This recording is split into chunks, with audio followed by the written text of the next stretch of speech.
తండ్రి గారు యేసురత్నం గారు, రెవరెండ్ యేసురత్నం అయ్య గారు, సీనియర్ దైవజనులు అన్ని కూడా అయ్యగారిని కూడా వేదిక మీద నేను ఆహ్వానిస్తున్నాను. అలాగే పాస్టర్ ఉదయ్ గారు, కాకినాడలో పరిచర్య చేస్తున్న పాస్టర్ ఉదయ్ గారిని అయ్యగారిని కూడా నేను వేదిక మీదకి నేను ఆహ్వానిస్తున్నాను. మన మధ్యన యోహానయ్య గారు ఉన్నారు, అలాగే ప్రేమలతమ్మ గారు ఉన్నారు, వారిని కూడా వేదిక మీదకి ఆహ్వానిస్తున్నాను. ఈ సమయం దేవుని యొక్క నడిపింపుతో, దేవుని యొక్క ఆత్మతో దైవజనులు మన మంచుకు రాబోతున్నారు. బిగ్గరగా చప్పళ్ళు కొడుతూ దైవజనులకు మనం సమయాన్ని ఇద్దాం. సో దేవుని యొక్క ఆత్మ చేత నింపబడి దైవజనులు ఒంగోలు ప్రాంతం నుంచి ఇక్కడికి వచ్చారు. సో కాబట్టి వందనాలు తెలియజేస్తా ఉన్నాను.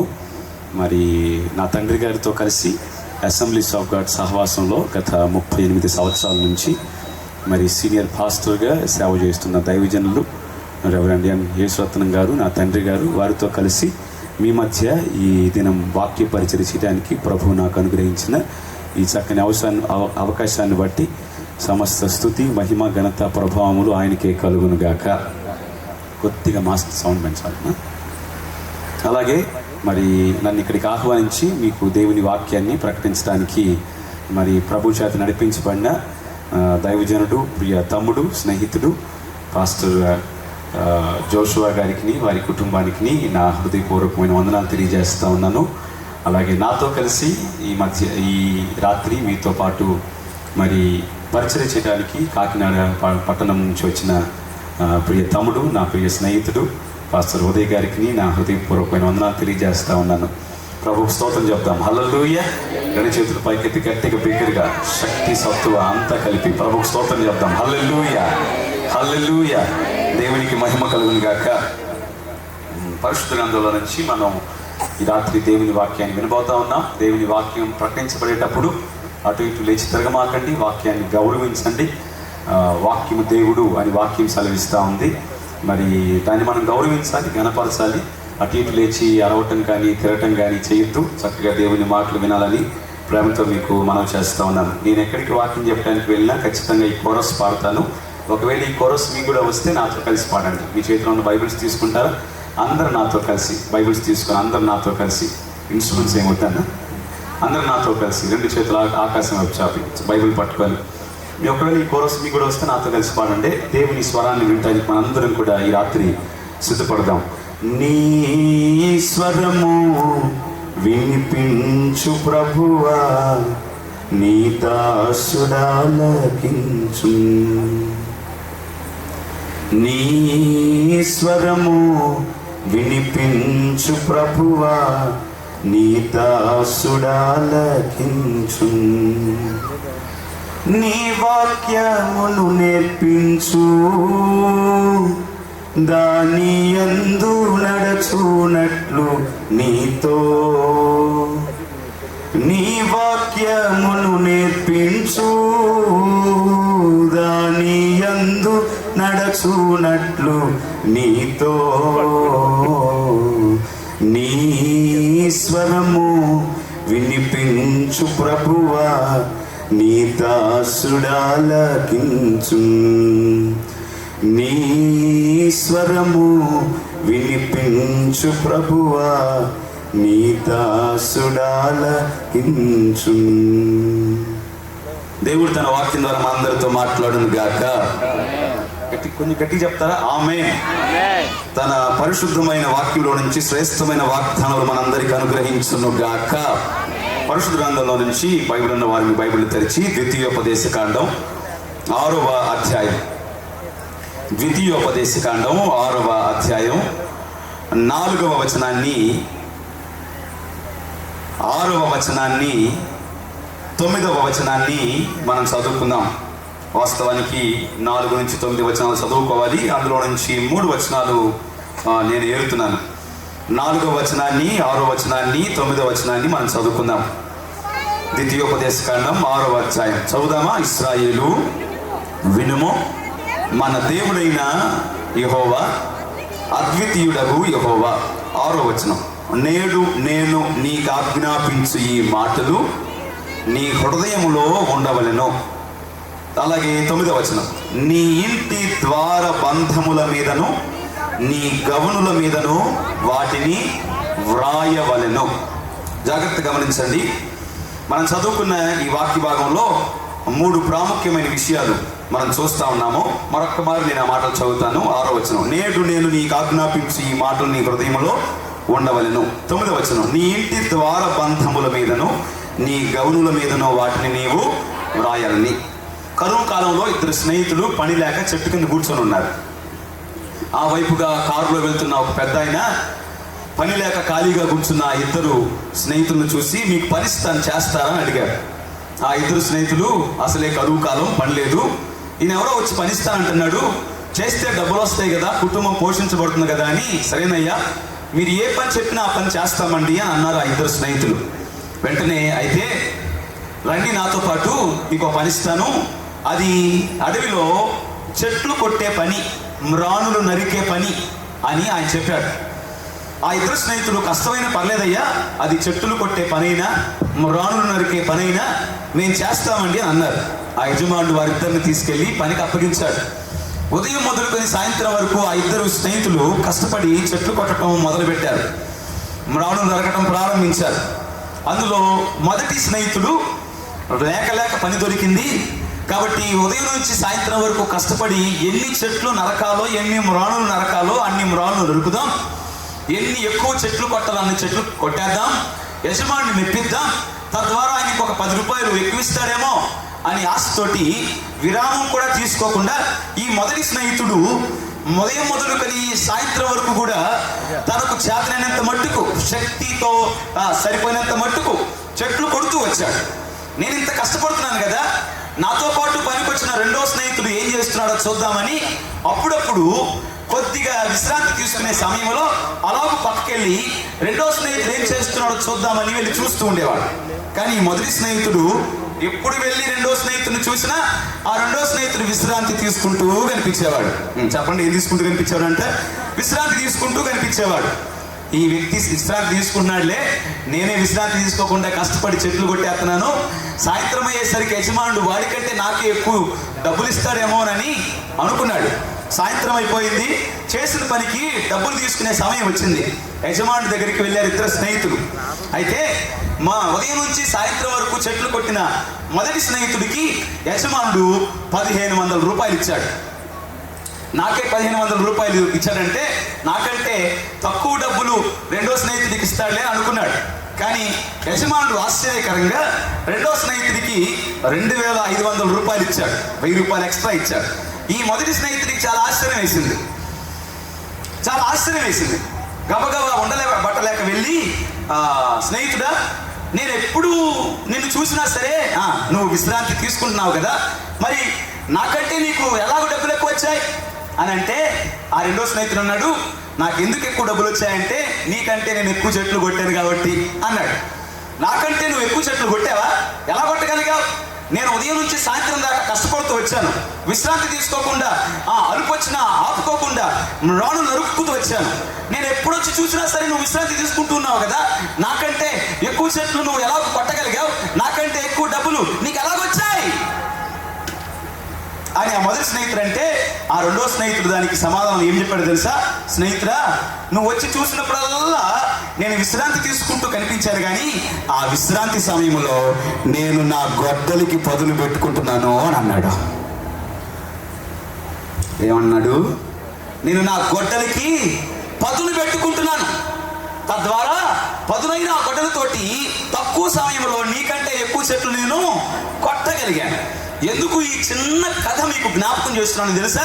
ఎందుకంటే జాగ్రత్త గమనించండి, దేవుని వాక్యం ఉన్నదే, దేవుని వాక్యం కూడా మన జీవితాలకు పదులు పెట్టేది.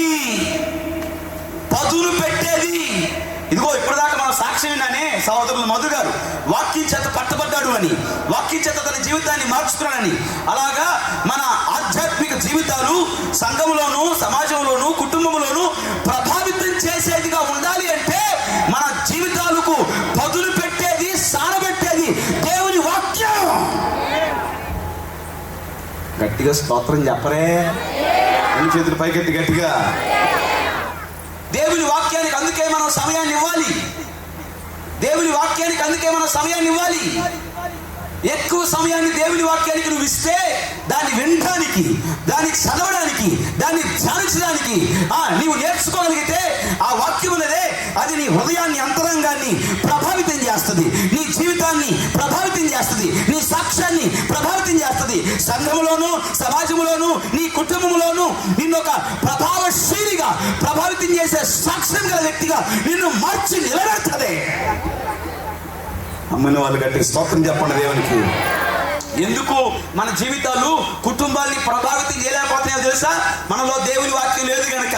ఎందుకు మనం సమాజాన్ని ప్రభావితం చేయలేకపోతున్నామో తెలుసా? ఎందుకంటే మన జీవితాలకి పదును లేదు. పదును లేని గొడ్డలి మనం, పదును లేని ఆధ్యాత్మిక జీవితం, సాన పెట్టబడని తుప్పబట్టిన ఆయుధం మనం. అయితే ప్రభువు కొరకు శక్తివంతమైన ఆయుధంగా, ఆయన కొరకు పనికొచ్చే పాత్రగా, పనిముట్టుగా మనం మార్చబడాలి అంటే పదునైన ఆధ్యాత్మిక జీవితాన్ని, క్రైస్తవ భక్తి జీవితాన్ని మనం కలిగి ఈ సంఘంలో, సమాజంలో మనం జీవించాలి అంటే వాక్యం చేత ఎప్పటికప్పుడు మన జీవితాలకు పదును పెట్టుకోవాలా.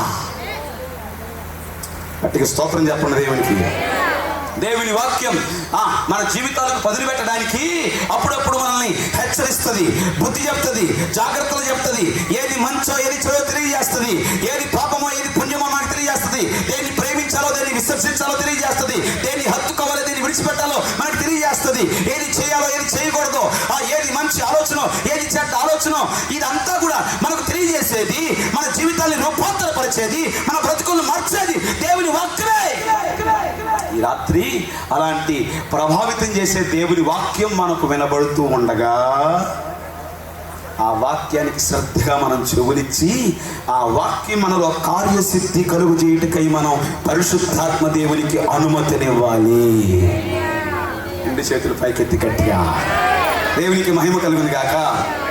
ఈ కుటుంబ ఆశీర్వాద కూడికలో చివరి రోజు, ఆఖరి రోజు రాత్రి కుటుంబాన్ని గురించి నేను మాట్లాడడానికి పరిశుద్ధాత్మని చేత ఇదిగో ఈ వాక్యాన్ని సెలెక్ట్ చేసుకోవడానికి నడిపించబడ్డాను. ఇక్కడ మనం చదువుకున్న మాటలేంటో తెలుసా? ఇది దేవాతి దేవుడు యెహోవా దేవుడు తన సేవకుడైన మోషే ద్వారా ఇశ్రాయేలు జనాంగానికి తెలియజేస్తున్న మాట, ఇశ్రాయేలు విను, ఇశ్రాయేలు విను. ఏం వినాలి? నీ దేవుడైన యెహోవా ఉన్నాడే, ఆయన అద్వితీయుడైన యెహోవా. నేడు నేను నీకు ఆజ్ఞాపించు ఈ మాటలున్నాయే, ఇవి నీ హృదయంలో ఉండాలి. దేవునికి స్తోత్రం చెప్పండి గట్టిగా. అందరు చెప్పండి, ఎక్కడ ఉండాలంట ఇవి? ఇంకొంచెం గట్టిగా చెప్పండి. నీ హృదయంలో ఉండాలి. అయితే దేవుడు ఇంకొక అడుగు ముందుకేసి అంటున్నాడు, ఈ మాటలు నీ హృదయంలో ఉంటే సరిపోదు ఇశ్రాయేలు, ఈ మాటలు నీ హృదయంలో ఉంటే సరిపోదు, నీ ఇంటి ద్వారబంధముల మీద వాటిని రాయాలి. స్తోత్రం చెప్పండి గట్టిగా. ఏంటంట ఏంటంట ఏంటంట ఏంటంట? నీ హృదయంలో ఉంటే సరిపోదు ఈ మాటలు. నేడు నేను నీకు ఆజ్ఞాపించు ఈ మాటలు నీ హృదయంలో ఉంటే సరిపోదు, ఇవి నీ ఇంటి ద్వార బంధముల మీద నాకు కనిపించాలి. భర్త, భార్య, బిడ్డలు ఏ ఇంట్లో నివసిస్తున్నారో, ఏ ఇంట్లో కాపురం ఉంటున్నారో ఆ ఇంటి ద్వార బంధాల మీద నేడు నేను నీకు ఆజ్ఞాపించు ఈ మాటలు నువ్వు రాసుకోవాలి. దేవునికి స్తోత్రం చెప్పండి గట్టిగా. ఎందుకు పాస్టర్ గారు? ఎందుకు? నా హృదయంలో ఉంటే సరిపోయేదిగా, ధ్యానం చేస్తా ఉంటే సరిపోయేదిగా, మా ఇంటి మీద కూడా రాయాలా? రాయాలి. ఎందుకని? ఎందుకని? ఎందుకో చెప్తాను, జాగ్రత్తగా వినండి. ఏ సందర్భంలో ఈ మాటలు మోషే ద్వారా యెహోవా దేవుడు తన ప్రజలకు వినిపిస్తున్నాడంటే, వారందరూ ప్రయాణంలో ఉన్నప్పుడు. మీ అందరికీ తెలుసు. చెప్పండి, వారందరూ ఎక్కడ ఉన్నారంట? ఎక్కడికి ప్రయాణం? ఎక్కడికి ప్రయాణం? కనాను దేశానికి, వాగ్దాన దేశానికి. ఎక్కడి నుంచి? ఐగుప్తు దేశం నుంచి. ఎన్ని సంవత్సరాలు ఈ ప్రయాణం? 40 సంవత్సరాలు ఈ ప్రయాణం. ఈ ఐగుప్తు అనే బహుదేవతారాధన చేసే అన్య సంస్కృతులు, అన్య ఆచారాలు, అలాగే అపవిత్రమైన విగ్రహాలు, అలాగే బహుదేవతారాధన చేసే ఆ సంస్కృతి నుంచి, అన్య భాషలు మాట్లాడే ఆ సంస్కృతి నుంచి, విగ్రహాలకు నమస్కరించి పూజించే ఆ సంస్కృతి నుంచి, పాప భోగములు అనుభవించే ఐగుప్తు సంస్కృతి నుంచి దేవుడు తన ప్రజల్ని విడిపించాడు, విమోచించాడు. అక్కడి నుంచి బడి తీసుకొచ్చి ఎక్కడ తీసుకెళ్తున్నాడు? ఎక్కడ తీసుకెళ్తున్నాడు? కానాను దేశానికి. అదే ఉన్న పవిత్రమైన భూమా? కాదు. అక్కడ ఆల్రెడీ యెహోవా దేవుణ్ణి గాక ఇతర దేవులను దేవతలను పూజించే వినడానికి కూడా జుగుప్సాకరమైన అతి హేయమైన ఆచారములు సంస్కృతి కలిగిన ఆ కనాను దేశంలో నివసించే జాతులుండే దగ్గరికి తీసుకెళ్తున్నాడు. జాగ్రత్తగా గమనించండి. దేవుడు ఇక్కడ ఏం చేస్తున్నాడంటే జాగ్రత్తగా గమనించండి. పాపలోకంలో నుంచి ఒక వ్యక్తిని బయటికి తీసి వాడిని పరిశుద్ధపరిచి వాడిని పవిత్రపరిచి తిరిగి ఎక్కడ పెడుతున్నాడు? తిరిగి అదే పాపలోకంలో పెడుతున్నాడు. అలాగూ పాపభూయిష్టమైన ఐగుప్తు సంస్కృతి నుంచి దేవుడు వారిని విడిపించి మరలా అదే బహుదేవతారాధన చేసే విగ్రహాలకు మొక్కి నమస్కరించి పూజించే అటువంటి హేయమైన జుగుప్సాకరమైన హీనమైన ఆచార పద్ధతులు సంస్కృతి సాంప్రదాయం కలిగిన అదే పాపభూయిష్టమైన ఆ కనాను దేశంలోనికి అన్య జాతులు జీవించే ఆ దేశంలోనికి మరలా తీసుకెళ్తున్నాడు. దేవుడు వారికి చెప్తున్నాడు, మిమ్మల్ని అలాంటి సంస్కృతి నుంచి విడిపించాను, మరలా అలాంటి సంస్కృతి కలిగిన వాగ్దాన దేశంలోకి తీసుకెళ్తున్నాను. అక్కడికి వెళ్ళాక జాగ్రత్తగా గమనించండి, అక్కడికి వెళ్ళాక మిమ్మల్ని విడిపించిన మీ దేవుణ్ణైనా యెహోవానైనా నేను మర్చిపోయి వారి సంస్కృతులకు ఆకర్షించబడి వారి ఆచారాలకు ఆకర్షించబడి వారి అలవాట్లకు ఆకర్షించబడి వారిలాగా మీరు మారుతారేమో. మీరు వారిలాగా మారకూడదు. నేను పరిశుద్ధుని కనుక మీరు పరిశుద్ధులై ఉండవలెను. దేవునికి స్తోత్రం చెప్పండి గట్టిగా. మీరు నివసించే ప్రాంతాలు పరిశుద్ధంగా ఉండాలి. మీరు చేసే వ్యవసాయ పద్ధతులు పరిశుద్ధంగా ఉండాలి. మీరు కట్టుకునే బట్టలు పరిశుద్ధంగా ఉండాలి. మీరు నివసించే గృహాలు పరిశుద్ధంగా ఉండాలి. అన్యుల మధ్య జీవిస్తూ ఉన్నారు, అపవిత్రుల మధ్య జీవిస్తున్నారు. ఏమైనా ఆచారములు సంస్కృతులైన ఆ కుటుంబాల మధ్య మీరు జీవిస్తూ ఉన్నారు. మీరు నా సొత్తు, నా స్వాస్థ్యం, నా చేత విడిపించబడిన వారు, నా చేత రక్షించబడిన వారు. అక్కడికి వెళ్ళాక అన్యుల మధ్య కుటుంబాలుగా జీవిస్తున్న మీరు వారి సంస్కృతులకు ఆకర్షించబడి వారి అలవాట్లకు ఆకర్షించబడి మీరు కూడా వారిలాగా మారుతారేమో. అలా మారడానికి లేదు. దేవునికి స్తోత్రం చెప్పండి గట్టిగా. మీరుండే పాలెలు పరిశుద్ధంగా ఉండాలి. మీరుండే కుటుంబాలు, మీ గృహాలు పరిశుద్ధంగా ఉండాలి. మీ చుట్టూ ఉన్న వాతావరణం పరిశుద్ధంగా ఉండాలి. ఎందుకు తెలుసా? మిమ్మల్ని విడిపించిన మీ దేవుణ్ణైన యెహోవాను చెప్పండి గట్టిగా, నేను పరిశుద్ధుడనై ఉన్నాను కనుక చెప్పండి మీరు కూడా. అందుకే ఈ మాటలు నేడు నేను నీకు ఆజ్ఞాపించు ఈ మాటలు నీ హృదయంలో ఉంటే సరిపోదు, నీవు నివసించే ఇంటి గృహద్వార బంధముల మీద కూడా వాటిని రాయాలి.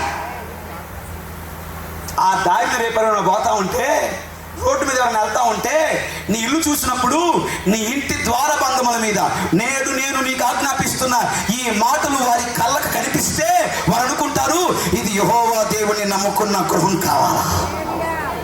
దేవునికి స్తోత్రం చెప్పండి గట్టిగా.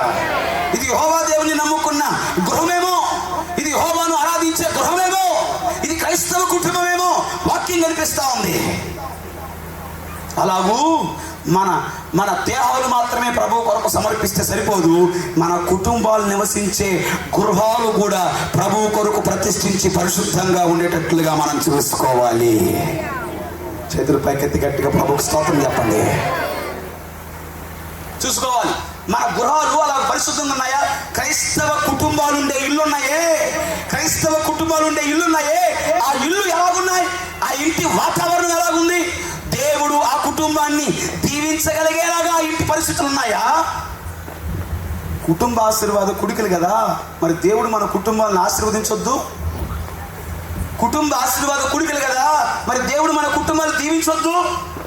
దీవించాలంటే, ఆశీర్వదించాలంటే నీ కుటుంబాన్ని, నీ కుటుంబం ఉంటున్న ఇల్లు ఉందే, ఆ ఇంటి వాతావరణం ఉందే, అది దేవుడు దీవించగలిగేలాగా ఉందా? అది దేవుడు ఆశీర్వదించగలిగేలాగా ఉందా? మీకు స్తోత్రం చెప్పండి గట్టిగా.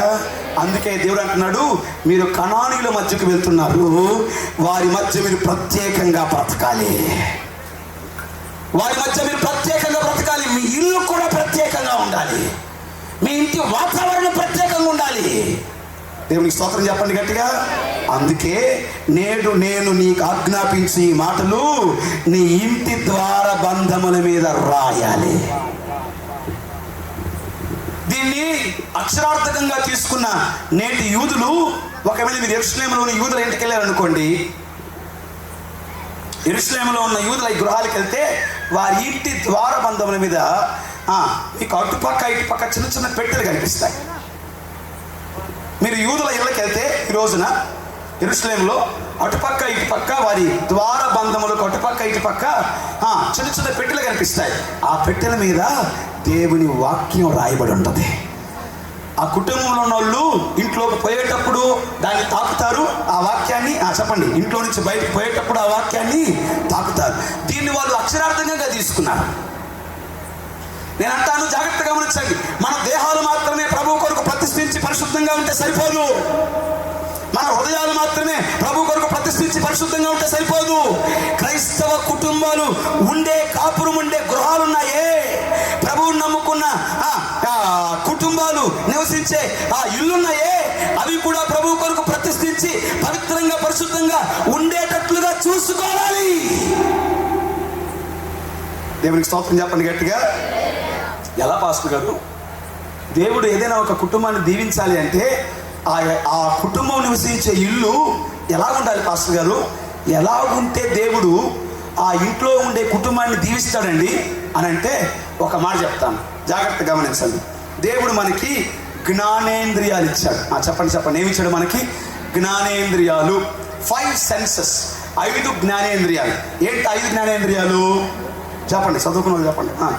కళ్ళు, చెవులు, ముక్కు, అలాగే నాలుక, అలాగే చర్మం. కళ్ళు చూడడానికి, చెవులు వినడానికి, ముక్కు వాసన చూడడానికి, నాలుక రుచి చూడడానికి, చర్మం స్పర్శించడానికి, తాకడానికి. నేనేమంటాను తెలుసా? దేవుడు ఒక కుటుంబాన్ని దీవించాలి అంటే ఆ ఇంటి వాతావరణం ఎలా ఉండాలంటే జాగ్రత్తగా వినండి. ఒకవేళ మీ గృహాలు అలా ఉన్నాయో లేదో ఈ రాత్రి మనం పరిశీలించుకోవాల్సిన అవసరం ఉంది. ఏ ఇంటి పరిస్థితులు ఈ 5 జ్ఞానేంద్రియాలకు, జాగ్రత్తగా వినండి ఈ మాట, ఒకవేళ మీరు ఇంటికి తీసుకెళ్ళాలనుకుంటే ఈ మాట తీసుకుపోవాలా. ఏ ఇంటి పరిస్థితులు, ఏ ఇంటి వాతావరణం ఈ 5 జ్ఞానేంద్రియాలకు దేవుని దైవిక వాతావరణం యొక్క అనుభూతి కలిగిస్తాయో అర్థమవుతుందా? ఏ ఇంటి పరిస్థితులు ఈ 5 జ్ఞానేంద్రియాలకు దైవిక వాతావరణం యొక్క అనుభూతిని కలిగిస్తాయో అది దేవుడు మెచ్చే ఇల్లు. నీ ఇంటి వాతావరణం కళ్ళతో చూసినప్పుడు కళ్ళకు దైవిక వాతావరణం కనిపించాలి, చెవులకు దైవిక వాతావరణం వినిపించాలి, ముక్కు, నోరు, చేతులు, స్పర్శకు దైవిక వాతావరణం యొక్క అనుభూతి కలగాలి. ఈ 5 జ్ఞానేంద్రియాలకు ఏ ఇంట్లో వాతావరణం దైవిక వాతావరణ అనుభూతిని కలిగిస్తుందో అది దేవుని గృహం, అది దేవుని ఇల్లు. ఆ ఇంట్లో ఉన్న కుటుంబాన్ని నా దేవుడు నిశ్చయంగా దీవించి ఆశీర్వదిస్తాడు. దేవునికి స్తోత్రం చెప్పండి గట్టిగా. ఈ రాత్రి ప్రభు నీ కుటుంబాన్ని దీవించాలి అంటే, నీ కుటుంబాన్ని నా దేవుడు ఆశీర్వదించాలి అంటే నీ ఇంటి వాతావరణం కళ్ళకు, చెవులకు, ముక్కు, నోరు, చేతులకు దైవిక వాతావరణం యొక్క అనుభూతిని కలిగించే వాతావరణంగా నీ ఇంటి వాతావరణం ఉండాలి. దేవునికి స్తోత్రం చెప్పండి గట్టిగా. మరి క్రైస్తవ గృహాలు అలా ఉన్నాయా? క్రైస్తవ కుటుంబాలు నివసించే గృహాలు, ఇల్లు అలా ఉన్నాయా? ఒక్కొక్క విషయం చెప్పుకుంటూ వెళ్తానే సమయం ఉండదు కొద్ది. నంబర్ 1, మన ఇంటి వాతావరణం చూపు. కళ్ళకి జ్ఞానేంద్రియాల్లో మొదటిది కళ్ళకి దైవిక వాతావరణం అనుభూతి చూడగలిగేలాగా ఉండాలి మన ఇంటి వాతావరణం. దేవునికి స్తోత్రం చెప్పండి గట్టిగా, చేతుల పైకి చెప్పండి గట్టిగా. అందుకే అంటున్నాడు, కనిపించేలాగా రాయి ఇశ్రాయేలు పరిశుద్ధ సమాజమా, కంటికి కనిపించేలాగా నీ ఇంటి ద్వారబంధముల మీద ఈ మాటలు రాయి. నీ మనసులో ఉంటే సరిపోదు, వచ్చిపోయే వాళ్ళకి వాళ్ళ కళ్ళకు కనిపించాలి. నీ ఇంట్లో వాతావరణం ఇది దేవుని ఇల్లు అన్న ఒక అనుభూతిని వారి కళ్ళకు చూపించాలి. దేవునికి స్తోత్రం చెప్పండి గట్టిగా. సేవకులు కొన్ని క్రైస్తవ గృహాలకు వెళితే అది విశ్వాసుల ఇల్లా అవిశ్వాసుల ఇల్లా అర్థం కాదు. ఎందుకంటే పాస్టర్ గారికి ఆ ఇంట్లో ఉన్న వాతావరణం ఎలాగంటే తెలుసా? ఇది బహుశా యేసు ప్రభువుని నమ్ముకోని వాళ్ళు ఉండే ఇల్లేమో అని అనిపిస్తుంది. కానీ వారు ప్రతి ఆదివారం క్రమం తప్పకుండా మందిరానికి వెళ్తారు. చక్కని భక్తి పరులు, చక్కని ఆత్మీయత కలిగిన వాళ్ళు, ప్రార్థనా పరులు. కానీ ఆ ఇంట్లో వాతావరణం మాత్రం పాస్టర్ గారి కళ్ళకు అలా కనిపించదు. నీ ఇంటి వాతావరణం కళ్ళకు కనిపించాలి, ఇది దేవుని ఇల్లు అని, దైవిక వాతావరణం ఇక్కడ ఉన్నది అని, దేవుని సన్నిధి స్థలంలో ఉన్నదని. సహోదరి సహోదరుడా, నీ ఇంటి వాతావరణాన్ని అలాగ ఉంచుకునే బాధ్యత నీదే. దేవునికి స్తోత్రం చెప్పండి గట్టిగా. మనందరం కూడా దేవుని వాక్యాన్ని చాలా గట్టిగా నమ్ముతాం. దేవుని వాక్యం చెప్తుంది, మీ దేహము దేవుని యొక్క, చెప్పండి చెప్పండి చెప్పండి చెప్పండి చెప్పండి చెప్పండి, మీ దేహము దేవుని యొక్క, ఇంకా గట్టిగా, మీ దేహము దేవుని యొక్క, ఈ దేహంలో దేవుడు నివసిస్తానన్నాడు కాబట్టి, ఇది దేవుని ఆలయం కాబట్టి మనం ఏం చేస్తాం? అందుకే క్రైస్తవ భక్తి విశ్వాసంలో సిగరెట్లు తాగకూడదని పాపం. ఎందుకని? అది దేవుడు నివసించే ఈ ఆలయం అనే దేహాన్ని పాడు చేస్తుంది కనుక no smoking, no alcohol consumption. So మందు తాగకూడదు. ఎందుకని? దేవుని నివసించే ఆలయం అనే ఈ దేహాన్ని అది పాడు చేస్తుంది కనుక, ఇది దేవుని నివసించే ఆలయం కనుక దీన్ని కాపాడుకోవాలి. అందుకే మందు ముట్టం, అందుకే సిగరెట్ జోలికి వెళ్ళం, అందుకే డ్రగ్స్ జోలికి, మాదక ద్రవ్యాల జోలికి వెళ్ళం. ఈ దేహాన్ని పవిత్రంగా కాపాడుకుంటాం, దీనికి దీని చేత పరిచర్య చేయిస్తాం, ఉపవాసాలు ఉంటాం, ఈ దేహాన్ని నలగొట్టుకుంటాం ప్రభు కోసం. దేవునికి స్తోత్రం చెప్పండి గట్టిగా. ఎందుకని? బైబిల్ చెప్తుంది, నీ దేహము దేవుని ఆలయం అంది కదా, అందుకే ఈ దేహాన్ని కాపాడుకుంటాం. అయ్యో, పరిశుద్ధాత్మ దేవుడు మనలో నివసించే ఆలయం కదా, పరిశుద్ధాత్మ దేవుడు ఈ దేహం అనే ఆలయంలో ఉంటాడు కనుక దీన్ని పవిత్రంగా కాపాడుకోవాలి, పరిశుద్ధంగా కాపాడుకోవాలి. అందుకే అపవిత్రమైన వాటికి, పాపకరమైన వాటికి దూరంగా ఉండాలని కాపాడుకుంటాం కదా. అలాగే కేవలం నీ దేహం మాత్రమే కాదు, నీ ఇల్లు కూడా దేవుని ఆలయంగా ఉండాలి. చేతులు పైకెత్తి స్తోత్రం చెప్పరే. చెప్పండి చెప్పండి. నీ దేహం మాత్రమే కాదు, నీ ఇల్లు కూడా దేవుని ఆలయంగా ఉండాలి. నీ ఇంటి వాతావరణం కూడా దైవిక వాతావరణం యొక్క అనుభూతిని కళ్ళకు కట్టినట్లుగా చూపించాలి. నీ దేహాన్ని ఎంత పవిత్రంగా పరిశుద్ధంగా కాపాడుకుంటున్నావో ప్రభు కొరకు ప్రతిష్ఠించి, అలాగే నీ ఇంటిని కూడా, నీ కుటుంబం నివసించే నీ గృహం కూడా అలాగూ పవిత్రంగా ప్రతిష్ఠించి ప్రభు కొరకు కాపాడుకోవాలి. దేవునికి మహిమ కలుగునుగాక. అందుకు బాధ్యత నువ్వే తీసుకోవాలి. దేవుడు చెప్పాడు, కళ్ళకు కనిపించాలి. ఇక్కడ దైవిక వాతావరణం ఉన్నదన్న విషయం నా కళ్ళకి కనిపించాలి. ఉదాహరణ చెప్తాను. ఉదాహరణకి యోషువ గ్రంథంలో చూడొద్దులే, చెప్తాను, కల్లా చెప్తాను వినండి. యోషువ గ్రంథం 4వ అధ్యాయంలో ఇశ్రాయేలు జనాంగము యోర్దాను నదిని దాటి అవతలకి వెళ్లాల్సి వచ్చింది. జాగ్రత్తగా గమనించండి. మోషే గారు లేరు, మోషే గారు చనిపోయారు. ఇప్పుడు మోషే గారి స్థానంలో యవనస్తులైన యెహోషువ నాయకుడిగా ఎన్నిక చేయబడ్డాడు దేవుని చేత. ఇప్పుడు మోషే అబ్సెన్స్ లో యెహోషువ దేవుని ప్రజలైన ఇశ్రాయేలును యోర్దాను నదిని దాటించి అవతల కనాను దేశంలోనికి వారిని తీసుకొని పోవాలి. ఈయన యవనస్తుడు, చాలా భయంగా ఉంది.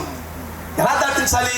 బైబిల్ చెప్తుంది, అది కోతకాల సమయము, యోర్దాను నదిలో ఉన్న నీళ్లు గట్ల మీద పొర్లి పారుతా ఉన్నాయి. అది కోతకాల సమయము, యోర్దాను నది నీళ్లు గట్ల మీద పొర్లి పారుతా ఉన్నాయి. బహువేగంగా ప్రవహించే నది యోర్దాను నది. పొరపాటున మరిచిపోయి ఆదమరిచి కాలు పెడితే ఆ నీటి ప్రవాహం నిన్ను లాగేస్తుంది, కొట్టుకు వెళ్ళిపోతావు. ఇప్పుడు ఆ నదికి యువతల దేవుని ప్రజలు ఉన్నారు, నదికి అవతల దేవుడు ఇస్తారన్న వాగ్దాన దేశం ఉంది. దాటాలి. ఎలా దాటాలి? పొద్దున్న లేచి చేతులు నడుపుకుంటూ తిరుగుతున్నాడు. ఏం చేయాలని యెహోషువ. దేవుడు కనిపించాడు. దేవుడు ప్రత్యక్షమై యెహోషువకు ప్రత్యక్షమై, భయపడమాకు, ధైర్యంగా ఉండు, నేను మోషేకు తోడైనట్లు యెహోషువ నీకు కూడా. దేవునికి స్తోత్రం చెప్పండి గట్టిగా. ఏం చేయాలయ్యా? ఏం చేయమంటావు ప్రభు? ఆయన అంటే పెద్దోడు, ఆయన చాలా ఓర్పుతో సహనంతో నడిపిస్తూ వచ్చాడు. నేనేమో యవనస్తుని, నాకంత నాయకత్వ అనుభవం లేదు, నన్ను ఏం చేయమంటావయ్యా? మోషే లాంటి గొప్ప మహానుభావుల్నే 3 చెరువులు నీళ్ళు తాగించారు వీళ్ళు. వాళ్ళు ఏమన్నారు ఇప్పుడు? అరే మోషే చూడు ఎర్ర సముద్రం దాటించాడు, ఈ పిల్లోడు చెప్పండి గట్టిగా. మోషే ఎర్ర సముద్రాన్ని దాటించాడు, ఈ పిల్లోడు యోర్దాను నది కూడా మనల్ని అంటారయ్యా. నన్ను ఏం చేయమంటావయ్యా? వీళ్ళు మామూలు కాదయ్యా, ఊరకే సనిగే వాళ్ళు, ఊరకే కుదిగే వాళ్ళు. ఏం చేయమంటావు ప్రభువా? అప్పుడు దేవుడు చెప్తున్నాడు, భయపడబాకు. యాజకులు ఉన్నారు కదా, యెహోషువ యాజకులు ఉన్నారే, ఆ యాజకులను మందసం మోసుకుంటూ, దేవుని స్తోత్రం చెప్పండి గట్టిగా, మందసం మోసుకుంటూ. ఏంటి ఆ మందసం? ఏమండు, ఏంటి ఆ మందసం? ఏంటి మందసం అంటే ఏంటి? దేవుడు మోషే ఈ విధంగా చెప్పాడు, నేను వచ్చి నా ప్రజల మధ్య నివసించినట్లుగా నా కొరకు నీ ఒక నివాస స్థలమును ఏర్పాటు చేయాలి అని చెప్పాడు దేవుడు. దేవునికి స్తోత్రం చెప్పండి గట్టిగా. అలాగా దేవుడు తన ప్రజల మధ్య నివసించడానికి వీలుగా ఒక నివాస స్థలాన్ని కట్టి మోషే దానికి ప్రత్యక్షపు గుడారం అని పేరు పెట్టాడు. అందులో కొన్ని వస్తువులు ఉంచమని చెప్పాడు. దాన్ని 3 భాగాలుగా విభజించమని చెప్పాడు దేవుడు. ఆవరణము, పరిశుద్ధ స్థలము, చెప్పండి, అతి పరిశుద్ధ స్థలం. మీరు ఆవరణలో ప్రవేశించగానే మీకు కనిపించే మొట్టమొదటి వస్తువు ఏంటంటే ఇత్తడి గంగాలం. గంగాలం నిండా నీళ్లు. దేనికి? ఎందుకంటే దేవుణ్ణి సేవించడానికి ప్రత్యక్ష గుడారంలో ప్రవేశించి ఎవరైనా సరే ఆ నీళ్లతో కాళ్ళు చేతులు కడుక్కొని శుద్ధి చేసుకొని దేవుణ్ణి సమీపించి ఆరాధించాలి. దేవునికి స్తోత్రం చెప్పండి గట్టిగా. ఇత్తడి గంగాలం దాటుకుని కొంచెం ముందుకెళ్ళగానే మీకు కనిపించే రెండో వస్తువు ఏంటంటే ఇత్తడి బలిపీఠం. ఏంటా బలిపీఠం? భక్తుడు తీసుకొచ్చిన ఆవునో లేకపోతే గొర్రెనో లేకపోతే పొట్టేనో ఇంకేదైనా పశువునో యాజకుడు వధించి దాని రక్తాన్ని గిన్నెలో తీసుకొని దాని మాంసాన్ని ముక్కలుగా నరికి బలిపీఠం మీద పెట్టి దేవునికి బలిగా అర్పించాలి. మానవుడు తన పాపముల కొరకు ప్రాయశ్చిత్తం చేసుకునే చోటు బలిపీఠం. ఆవరణంలో ఈ 2 వస్తువులు కనిపిస్తాయి. ఆవరణం దాటి మీరు పరిశుద్ధ స్థలంలో ప్రవేశించగానే మీకు 3 వస్తువులు కనిపిస్తాయి. మధ్యలో ఒకటి, కుడి పక్కన ఒకటి, ఎడం పక్కన ఒకటి. మధ్యలో కనిపించే వస్తువు ఏంటంటే ధూప వేదిక. ప్రతి ఉదయం ప్రతి సాయంత్రం యాజకుడు వచ్చి ఆ ధూప వేదిక దగ్గర నిలబడి సుగంధ ద్రవ్యాలతో కూడుకున్న ధూపాన్ని దాని మీద వేసి మంచి సాంబ్రాణి పొగతోటి ధూపం వేస్తూ ఆకాశమందున దేవుడికి తన కొరకు ప్రజల కొరకు ఆ ధూప వేదిక దగ్గర నిలబడి ఉదయం సాయంత్రం ప్రార్థన చేస్తాడు. మధ్యలో ఉన్న ధూప వేదిక కుడి పక్కన కనిపించే వస్తువు ఏంటంటే సన్నిధి రొట్టెల బల్ల. చెప్పండి అందరూ కూడా, ఏంటంటే చెప్పండి, ఒంగోలు నుంచి వచ్చా మీకోసం. చెప్పండి, ఏంటి? సన్నిధి రొట్టెల, దాని మీద 12 రొట్లు. దేనికి? దేవుడికి ఆగలెక్కి తినటానికి. దేనికి? ఎందుకు రొట్టెలు దేనికి? దేవుడు తినటానికా? దేనికి 12 రొట్లు? 12 రొట్లు దేనికంటే నా మందిరంలో సమృద్ధిగా ఆహారం ఉందంటానికి గుర్తు. దేవుని బిడ్డల ఇంట్లో పంట పండకపోతే పిండి రాదు, పిండి రాకపోతే రొట్టెలు రావు, రొట్టెలు లేకపోతే బల్ల మీద రొట్టెలు ఉండవు. బల్ల మీద రొట్టెలు ఉన్నాయంటే దేవుని బిడ్డల ఇంట్లో సమృద్ధి ఉన్నదని అర్థం. మిమ్మల్ని పోషించే మీ దేవుడైన యెహోవాను నేనే అని అర్థం. దేవునికి స్తోత్రం చెప్పండి గట్టిగా. మధ్యలో ఉన్న ధూపవేదికి ఎడం పక్కన ఇంకొక వస్తువు ఉంది, అది దీపవృక్షం. ప్రతి ఉదయం సాయంత్రం యాజకుడు ఆ పరిశుద్ధ స్థలంలో ప్రవేశించి మసిపోయిన ఆ పాత ఒత్తుల్ని కత్తిరించి కొత్త ఒత్తులు పైకి తీసి నూనె తక్కువైతే నూనె పోసి, ఎందుకంటే ప్రత్యక్ష గుడారంలో కిటికీలు లేవుగా, వెలుతురు రావాలి, అందుకే దీపవృక్షం కావాలి. నూనె పోసి ప్రతి ఉదయం సాయంత్రం ధూపవేదిక ముందుకు వెళ్ళి ప్రార్థన చేయడానికి ముందుగా ఈ దీపవృక్షాన్ని సరి చేస్తాడు యాజకుడు. ఇవి పరిశుద్ధ స్థలంలో కనిపించే వస్తువులు. ఇకపోతే పరిశుద్ధ స్థలానికి అతి పరిశుద్ధ స్థలానికి మధ్యలో ఒక పెద్ద అడ్డతెర. అవతల వైపు అతి పరిశుద్ధ స్థలం. ఏ మానవుడు కంటితో చూడడానికి ఏమాత్రం అవకాశం లేని ఒక వస్తువు అతి పరిశుద్ధ స్థలంలో ఉంది. దాని పేరే మందసము. చెప్పండి చెప్పండి చెప్పండి చెప్పండి, ఏంటి దాని పేరు? ఇంకొంచెం గడి చెప్పచ్చు కదా. మందసం. ఏంటి మందసం? ఏంట మందసం? మందసం సాక్షాత్తు దేవుని సన్నిధికి గుర్తుగా ఉంది. చెప్పండి, the very presence of God. The very presence of God. మందసం దేవుని సన్నిధికి సాదృశ్యంగా ఉంది. అక్కడ పరిశుద్ధుడైన దేవుడు తన సన్నిధితోటి తన ప్రజల మధ్య నివసించే స్థలం చోటది. మనిషి పాపాత్ముడు పరిశుద్ధుడైన దేవుని సమీపించలేడు, అందుకే అడతెర. సాక్షాత్తు దేవుని సన్నిధికి దైవ సన్నిధికి సాదృశ్యం, గుర్తు. Visible representation of the very presence of God is the ark of the covenant. ఇప్పుడు యెహోషువతో దేవుడు అంటున్నాడు, నా సన్నిధికి సాదృశ్యంగా ఉన్న ఆ మందసాన్ని యాజకులు మోసుకుంటూ ధైర్యంతో విశ్వాసంతో యోర్దాను నదిలో కాలు పెట్టమని చెప్పు అని అంటున్నాడు. చేతులు పైకి గట్టిగా స్తోత్రం చెప్పండి. ప్రభువా ఎట్లా పెట్టమంటావు? దాన్ని చూస్తే భయం వేస్తుంది మాకు. యోర్దాను నదిని చూస్తే గట్ల మీద పొర్లి పారుతూ ఉన్నాయి. పొరపాటును కాలు పెడితే ఏమైంది? మమ్మల్ని లాక్కొని నువ్వేమో ఏమంటున్నావు? విశ్వాసంతో అందులో చెప్పండి పెట్టి ఏమంటున్నావు? కానీ దేవుని మాట నమ్మాడు. యాజకులు విశ్వాసం ఉంచారు. దేవుని సన్నిధికి సాదృశ్యంగా ఉన్న ఆ దైవిక మందసాన్ని భుజాల మీద మోసుకుంటూ విశ్వాసంతో, బైబిల్ చెప్తుంది, ఎప్పుడైతే యాజకుల కాళ్ళు యోర్దాను నదిని తాకాయో సర్వశక్తి గల దేవుడు యోర్దాను నదిని వారి కనుల ముందట 2 పాయలుగా చేసి నీటిని ఏకరాశిగా నిలబెట్టాడు. దేవునికి స్తోత్రం చెప్తాం. హల్లెలూయా. నిలబెట్టాడు. ఆరు నేల మీద ఆ దేవుని ప్రజలు యువతల వైపు నుంచి అవతలికి క్షేమంగా ప్రవేశించారు. దేవుడు అంటున్నాడు, అసలు కథ అడిగారు. ఇది అయిపోయిన తర్వాత దేవుడు అంటున్నాడు, యెహోషువ నువ్వు పని చేయాలి.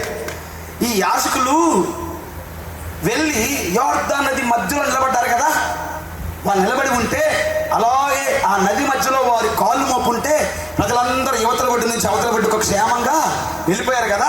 యాజకుల కాళ్ళు ఎక్కడైతే తాకాయో అక్కడి నుంచి 12 రాళ్ళు ఏరు. దేవుడు చెప్తున్నాడు, చెప్పండి ఎన్ని రాళ్ళు? 12 రాళ్ళు ఏరు. 12 రాళ్ళు ఏరి ఒడ్డు మీదకి తీసుకొచ్చి ఒడ్డు మీద ఆ 12 రాళ్ళు కుప్పగా పోయి, ఒడ్డు మీద ఆ 12 రాళ్ళు కుప్పగా పోయి యెహోషువ అన్నాడు, ఎందుకు ప్రభువా? దేనికయ్యా?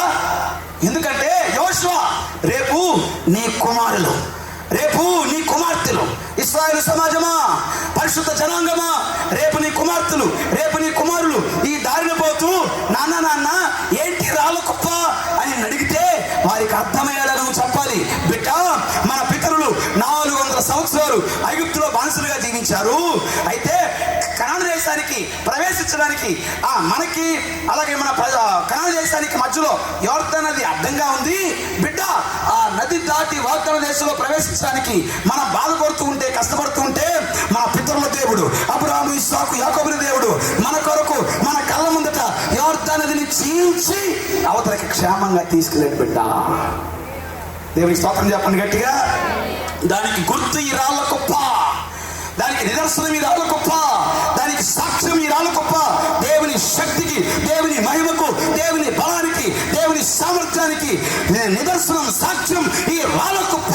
యెహోషువ ఈ రాళ్ళ కుప్ప వారి కళ్ళకు కనిపించినప్పుడు, నీ కొడుకు తెలియదుగా నేను చేసిన సంగతి, నీ కుమార్తెకి తెలియదుగా నేను చేసిన సంగతి, రేపు ఈ దారిని పోతూ ఈ రాళ్ళ కుప్ప ఏంటని నేను అడిగితే వాళ్ళకి చెప్పాలి. అందుకే వారి కళ్ళకు కనిపించేలాగా ఈ రాళ్ళ కుప్ప అక్కడ నువ్వు దేవునికి స్తోత్రం చెప్పండి గట్టిగా.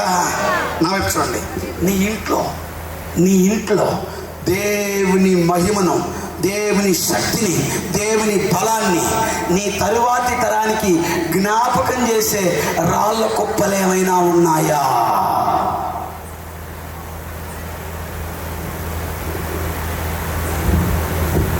నీ గృహంలో, నీ ఇంట్లో దేవుని మహిమను, దేవుని శక్తిని, పలానా సమయంలో దేవుడు మీ కుటుంబానికి చేసిన మేలును, నీ కుటుంబానికి దేవుడు చేసిన ఉపకారాన్ని తర్వాతి తరానికి, దేవుణ్ణి తెలియని, దేవుణ్ణి ఎరగని, దేవుని మహిమను ఎరగని నేటి నవ యవ్వన తరానికి, దేవుని శక్తి మహిమ తెలియని నేటి యవ్వన తరానికి, ఒకప్పుడు నీ కుటుంబానికి దేవుడు ఏ మేలు ఉపకారం చేశాడో ఆ మేలును ఉపకారాన్ని తెలియజేసే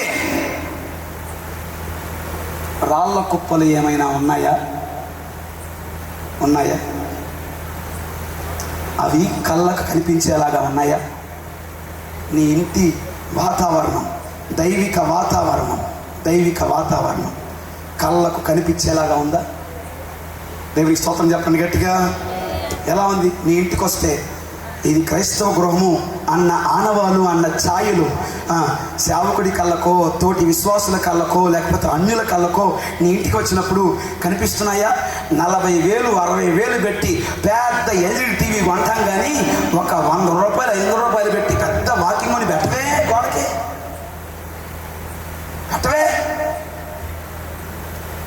దేవుని శక్తికి నిదర్శనంగా, దేవుని సామర్థ్యానికి, దేవుని పరిశుద్ధతకు, నీ కుటుంబంలో దేవుడు చేసిన మేలుకు, ఉపకారానికి సాదృశ్యంగా, జ్ఞాపకార్థంగా గుర్తు చేసే అలాంటి జ్ఞాపకార్థ సూచనలు ఏమైనా కళ్ళకు కనిపించేలాగా ఉన్నాయా?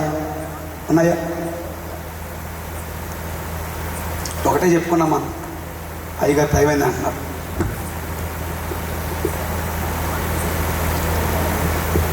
ఏమైనా ఉన్నాయా? నీ ఇంటి వాతావరణం, దైవిక వాతావరణం యొక్క అనుభూతిని ఆ ఎదుటి వ్యక్తికి కనిపించేలాగా చూసుకో. నీ శరీరం మాత్రమే ప్రతిష్ఠించి పరిశుద్ధంగా ఉంటే సరిపోదు. ఇశ్రాయేలు, నేను నీకు ఆజ్ఞాపించు ఈ మాటలు నీ ఇంటి ద్వారబంధముల మీద. దేవునికి స్తోత్రం చెప్పండి గట్టిగా. నీ ఇంటి వాతావరణం దైవిక వాతావరణం కలిగి ఉంటే అప్పుడు నా దేవుడు నీ కుటుంబాన్ని ఆశీర్వదిస్తాడు. దేవునికి స్తోత్రం చెప్పండి గట్టిగా. అలాగూ ఈ రాత్రి వాక్యం విని మీరు గృహానికి వెళ్ళి మీ ఇంటి వాతావరణాన్ని మార్చుకుంటారేమోనని నా ఆశ, నా ప్రార్థన. మీ ఇంటి వాతావరణ పరిస్థితులు సరిదిద్దుకుంటారేమోనని నా ఆశ, నా ప్రార్థన. దాన్ని మార్చుకొని దైవిక వాతావరణం సృష్టించుకుంటారేమోనని నా ఆశ. తద్వారా దైవిక వాతావరణ అనుభూతి కలిగినప్పుడు నా దేవుడు ఆకాశము నుండి నీ గృహానికి దిగివచ్చి ఆ గృహంలో నివసిస్తున్న నిన్ను, నీ కుటుంబాన్ని నిశ్చయంగా దీవించి ఆశీర్వదించునుగాక. స్తోత్రం చెప్పండి గట్టిగా.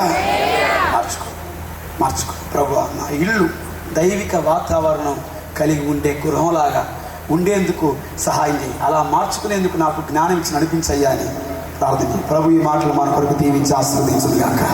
తల్ల వంచి ప్రార్థన చేసుకుందాం. మనం తల్ల వంచి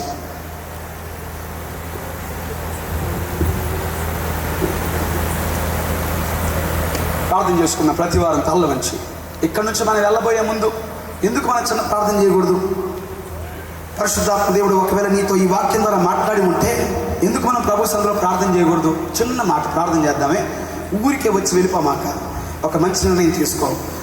ఈ వాక్యం పరిశుద్ధాత్మ దేవుడు నీకు ప్రకటిస్తూ ఉండగా నీ ఇంటి వాతావరణాన్ని గురించి నీకేమైనా జ్ఞాపకం చేస్తున్నాడా? జ్ఞాపకం చేసి ఏదైనా మార్చుకోవాలని దేవుడు చెప్తున్నాడా? ఒకవేళ మార్చుకునే పరిస్థితులు ఉన్నాయని నీకు అనిపిస్తూ ఉంటే ఎందుకు మన ప్రభు సన్నిధిలో ప్రార్థన చేయకూడదు? అందరూ తల వంచి చిన్న ప్రార్థన చేయండి. ప్రభు ఈ వాక్యాన్ని నిశ్చయంగా మీ కొరకు దీవించి ఆశీర్వదిస్తాడు. చిన్న మాట ప్రార్థన చేయండి. ఇంతవరకు దేవుడు మనతో సూటిగా మాట్లాడి ఉన్నాడు కనుక, సజీవుడైన దేవుడు మనతో మాట్లాడి ఉండగా, రాత్రి తన దాసుల ముఖాంతరంలో నుండి మాట్లాడిన దేవుడు మనల్ని దర్శించి ఉన్నాడు కనుక చిన్న ప్రార్థన చేసుకుందాం. సర్వశక్తివంతుడు అయిన మా తండ్రి, జీవాధిపతి, నీకు వందనాలు చెల్లించుకుంటున్నాం తండ్రి. నాయన తండ్రి ప్రభు, ఎన్నో దినాల ప్రార్థన నీ సేవకుల యొక్క దర్శన ప్రవృత్తముగా ఏర్పాటు చేయబడి నీ కోడికలను బట్టి నీకు వందనాలు. నాయనా ఫిలిపై గారి ద్వారా ఏర్పాటు చేయబడి నీ కోడికలు 2 దినాలు ప్రభు ఆశీర్వాదకరముగా, దీవెనకరముగా నాయన ఎన్నో కుటుంబాలు దీవించబడాలని, ఆశీర్వదించబడాలని, ఆధ్యాత్మికంగా ఉన్నతమైన స్థితిలో ఉండాలని, రానున్న నీ కొరకు సిద్ధపడాలని వారు ఆసక్తితో ఏర్పాటు చేసి నీ కూడికలను ప్రభా ఘనముగా మీరు జరిగించున్నారు. ఈ 2వ దినం ఆఖరి దినముగా నీ దాసులను పేరుకుని వచ్చి మీరు నిలవబెట్టి ఇంతవరకు మాట్లాడిన ప్రతి మాటను బట్టి నీకు వందనాలు చెల్లించుకుంటున్నాను. ప్రతి కుటుంబము నాయన దీవించబడాలి అంటే, ప్రతి కుటుంబం ఆశీర్వదించబడాలి అంటే ఆ కుటుంబం ప్రభా దైవికమైన వాతావరణము కలిగి ఉంటే, నాయన నిన్ను నీ మహిమను కలిగి ఉంటే ఆ కుటుంబం దీవించబడుతుందని సెలవిచ్చిన ప్రభా నీ వాక్కును బట్టి నిన్ను స్తుతిస్తున్నా. ఏ కుటుంబంలో ఇంకనూ దైవికమైన వాతావరణము లేదో ఈ రాత్రి నీ వాక్కు విడుదలతోనే నీ కార్యమును జరిగించి ఆ కుటుంబానికి నీ దైవికమైన వాతావరణమును కలుగజేసి ప్రతి కుటుంబము నీ చేత దీవించబడిన కుటుంబముగా, నీ చేత ఆశీర్వదించబడిన కుటుంబముగా మార్చి మహిమను పొందుకోండి. ఈ ప్రాంతంలో నివసించి ఉన్న, ఈ ప్రాంతంలో అడుగుపెట్టి ఉన్న ప్రతి కుటుంబము నిశ్చయముగా నీ నామములో దీవిస్తూ ఆశీర్వదిస్తూ అయ్యా ఇంక నీ పరిచయను అయ్యా బహుగా వృద్ధి చేసి అనేక మీటింగ్స్ ఈ కొడుకులు ఇంకా జరుగులాగిన మీ కృపను అనుగ్రహించి నీ సేవకులను వారి పరిచయను మీరు దీవించమని యేసుక్రీస్తు పరిశుద్ధ నామములో అతి మిక్కిలి వినయముతో అడిగి వేడుకొని ప్రార్థించి పొందుకుని ఉన్నాము తండ్రి. ఆమేన్.